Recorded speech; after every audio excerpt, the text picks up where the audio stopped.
Adekunle Bako sat at the small dining table in their tiny Lagos apartment, still wearing his work badge from the civil office. He was tired, but he carried that quiet kind of hope, the kind that never made noise but never fully died either. Lerato stood across from him, arms folded, eyes blazing with the same sharp judgment he had grown used to. She always moved like she deserved a palace and somehow got trapped with him instead. Tonight her anger felt heavier than usual. It started with a simple conversation about his dream again, how he wanted to help the community, maybe run local programs, maybe even step into politics someday. He spoke softly, almost shyly, telling her he believed he could make a difference. But Lerato burst out laughing, a cold, slicing laugh that cut straight through him. She stepped closer, her voice rising with every word until it echoed off the walls. "You'll never be a real man, Ade," she yelled. "You talk big but you act small. Real men rise. Real men lead. You're just ordinary." Ade felt the words slap him harder than any hand could. He had heard her insults before, but this one landed deep, somewhere inside his chest where he still carried the little boy who once believed he was meant for more. He tried to defend himself, tried to remind her that real change starts small, but she wasn't listening. She walked away shaking her head, muttering about wasted time and wasted dreams. He stood there for a moment, staring at the half-eaten dinner, his hands trembling slightly. The humiliation burned, not because she shouted, but because a part of him feared she might be right. But another part, small yet stubborn, refused to die. He grabbed his coat, walked past her without another word, and stepped outside into the humid night air. The city lights glowed in the distance, blinking like quiet reminders of everything he wished he could become. As he walked down the dim street, something inside him hardened, not anger but purpose. He stopped, looked back at the house he was leaving behind, and whispered under his breath with a calm, steady voice meant for himself alone. "One day, you'll regret those words." Ade and Lerato met years ago at a community event in Abuja, when Ade was still full of quiet hope and Lerato was attracted to anyone who looked like they were going somewhere. She loved how gentle and respectful he was, how he listened more than he spoke. Ade believed she saw the good in him, but what she really saw was potential. Potential she expected him to unlock fast. When their marriage began, things were warm and simple, but Lerato's hunger for a flashy life grew louder every year.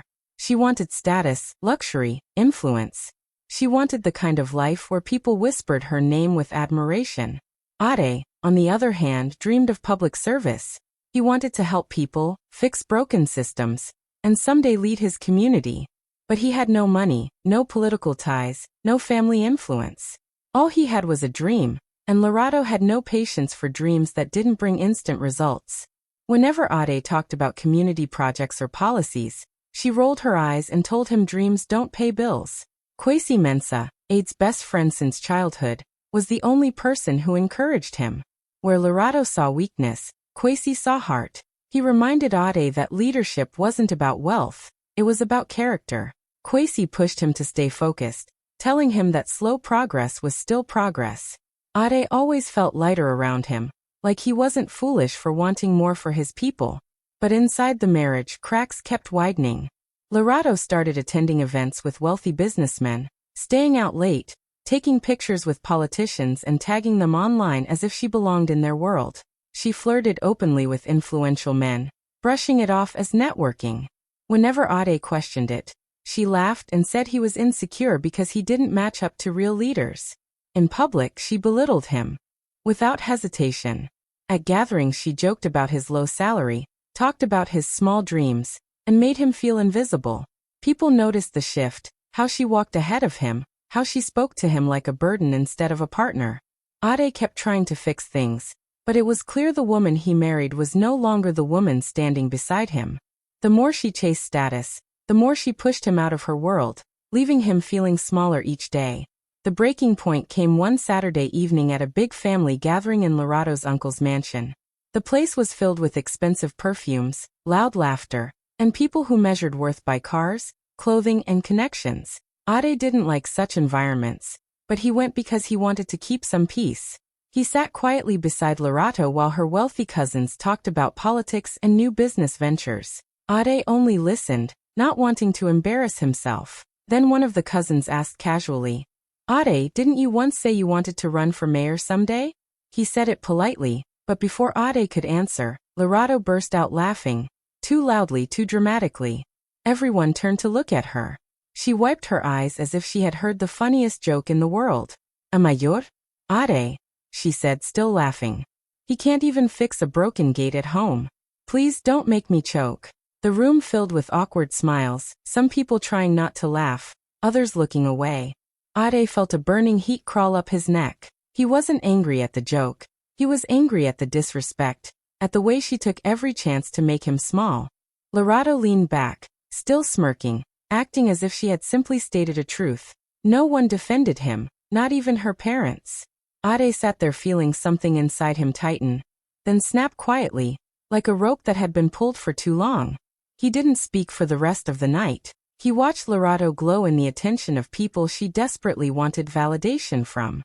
He realized she would never stop doing this as long as he allowed it. When they finally returned home, he didn't argue.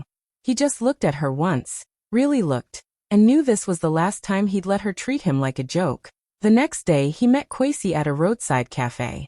Kwesi noticed something different in his eyes. Ade told him what happened, and Kwesi didn't laugh or act shocked. Instead, he leaned forward and said, "Bro, if you want change, start now. There's a community leadership program opening next week. Enter it."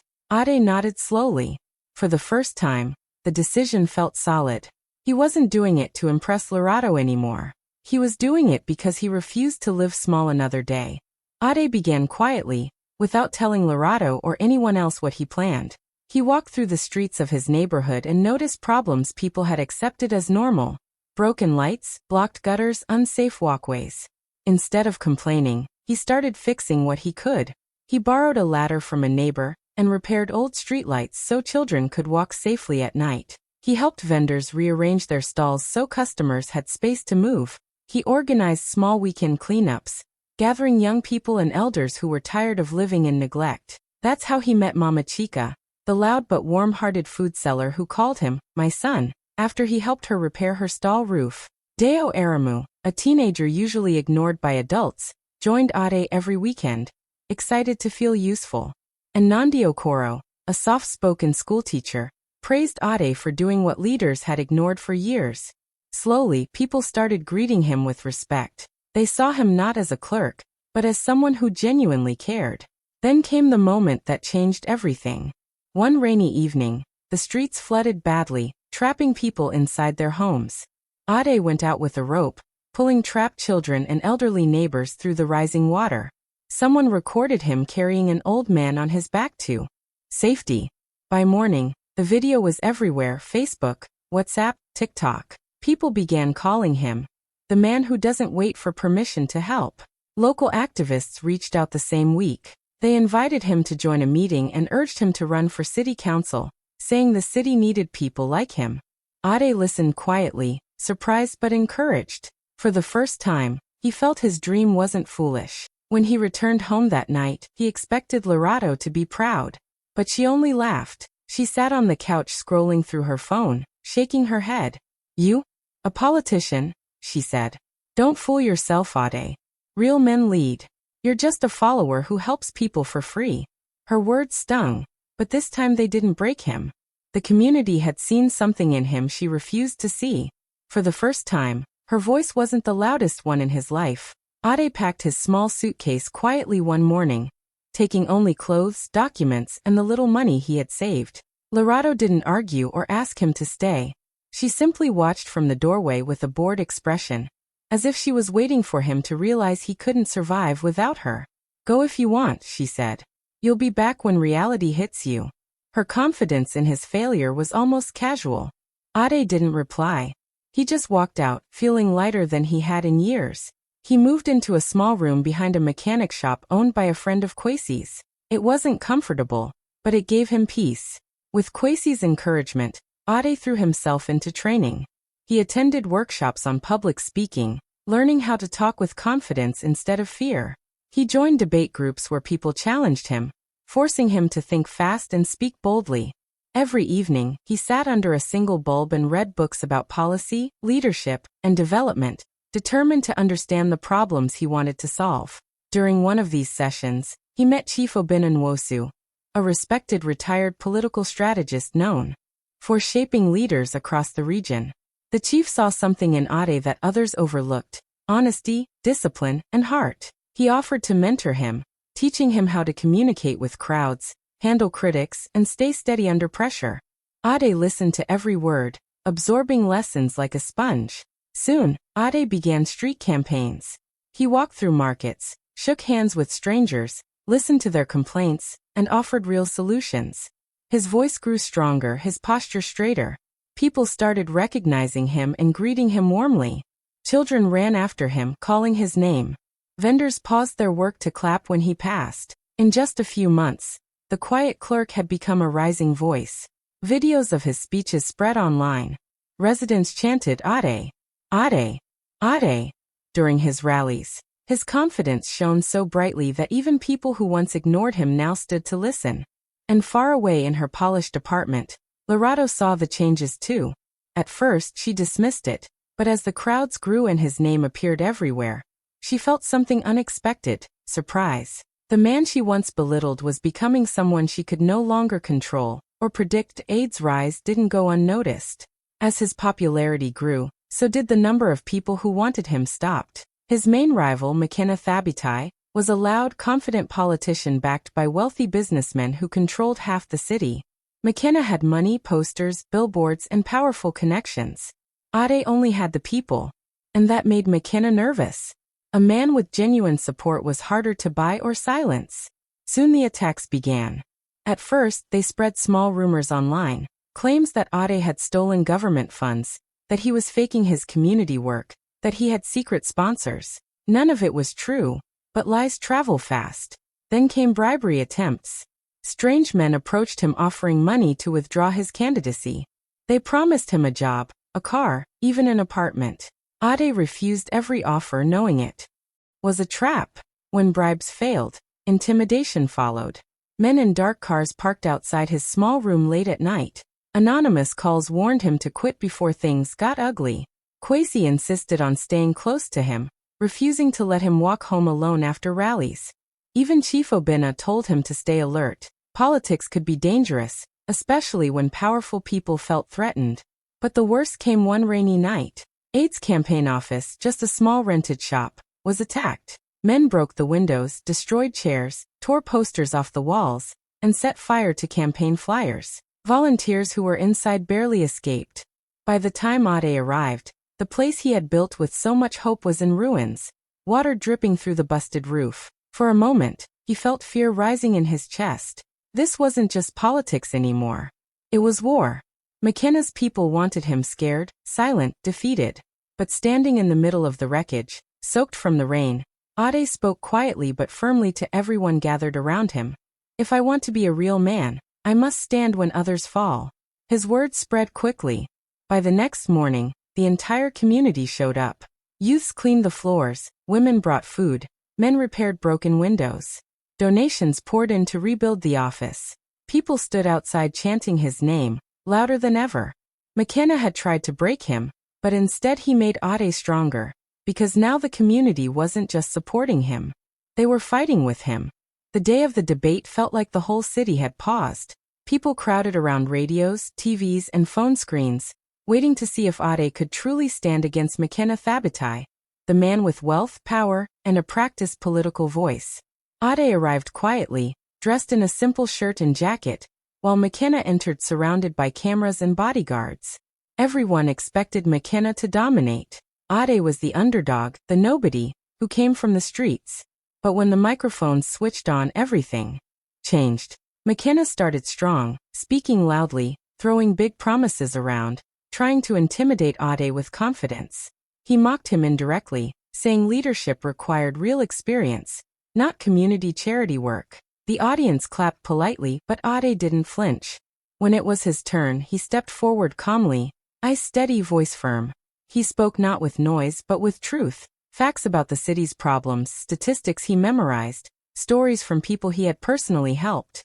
McKenna interrupted him repeatedly, but Ade never raised his voice. Instead, he answered every challenge with clarity and passion.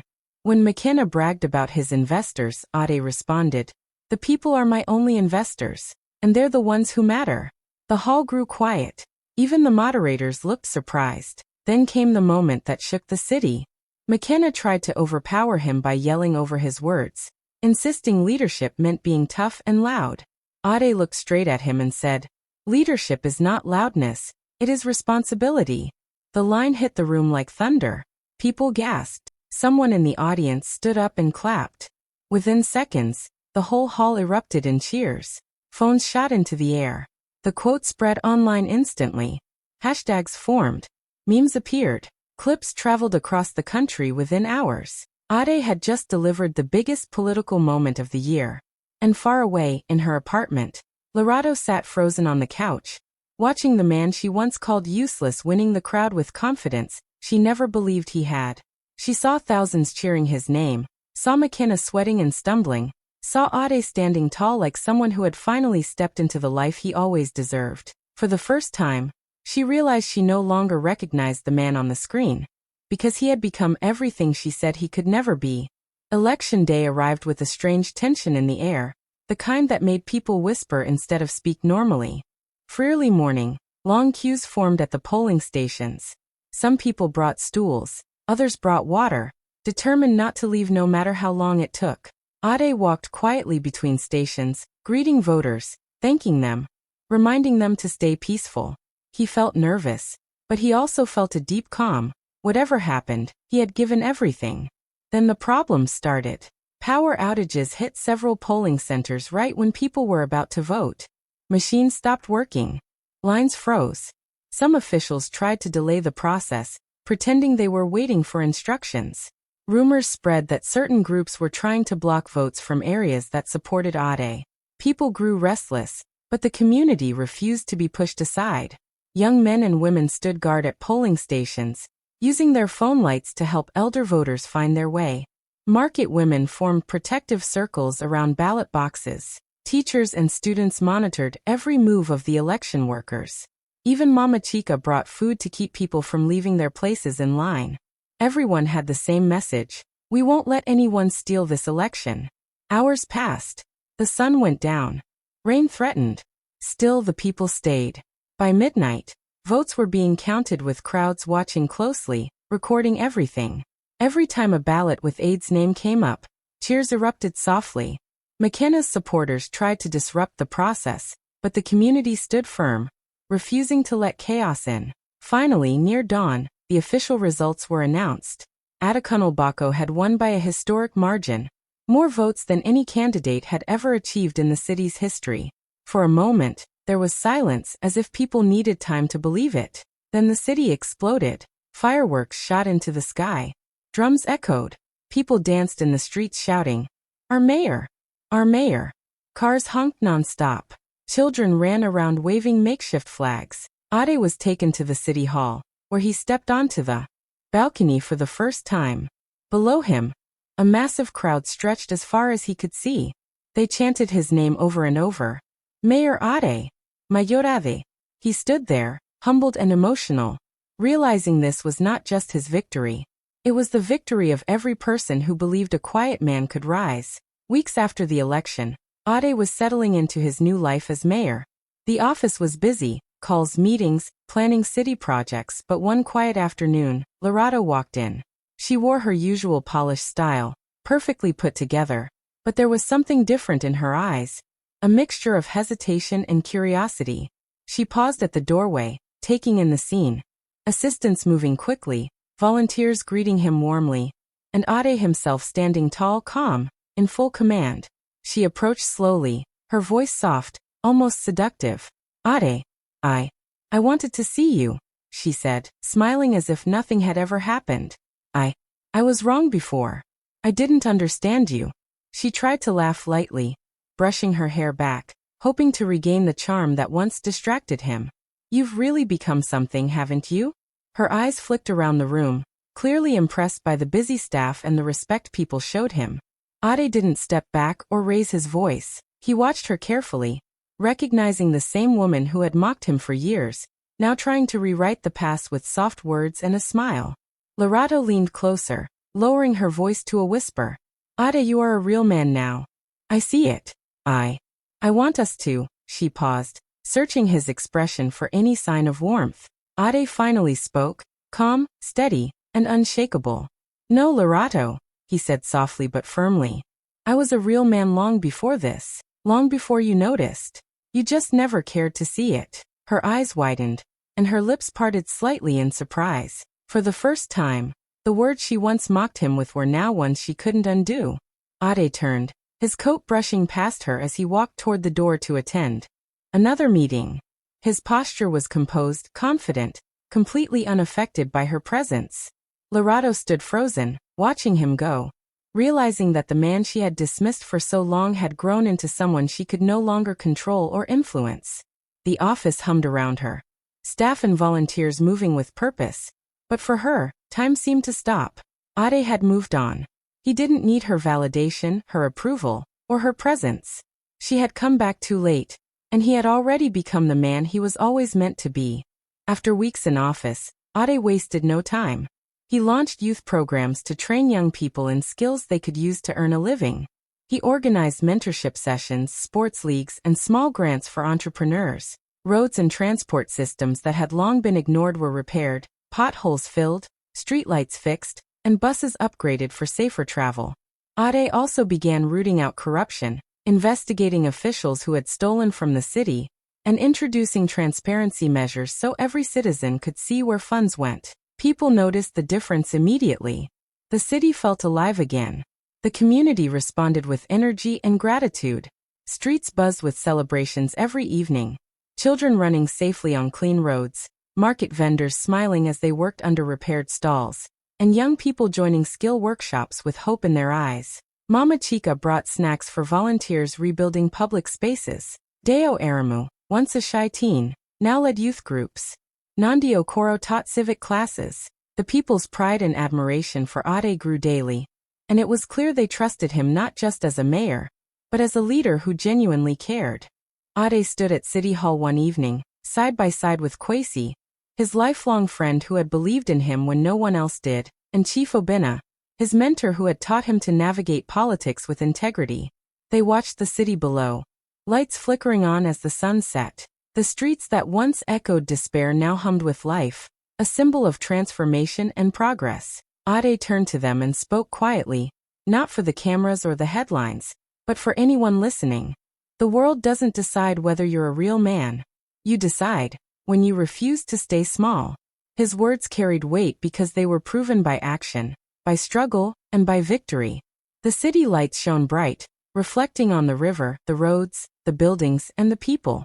Mayor Ade looked out over it all, feeling the weight of responsibility and the thrill of possibility.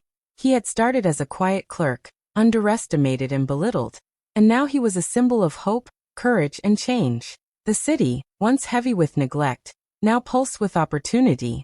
And as the lights glimmered against the night sky, it was clear, this was just the beginning of a new era under Mayor Ade.